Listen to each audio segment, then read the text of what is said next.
How to make a chocolate cake in very simple steps. Ingredients. 1 package dark chocolate cake mix, regular size. 1 package, 3.9 ounces, instant chocolate pudding mix. 4 large eggs, room temperature. 1 cup sour cream.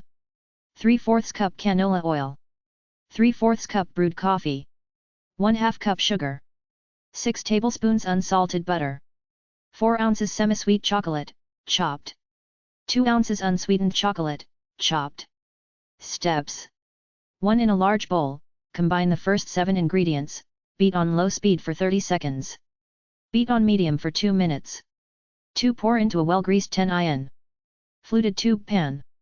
Bake at 350 degrees until a toothpick inserted near the center comes out clean, 50 to 55 minutes. Cool for 10 minutes before removing from pan to a wire rack to cool completely. 3. In top of a double boiler, melt butter and chocolate. Nutrition facts.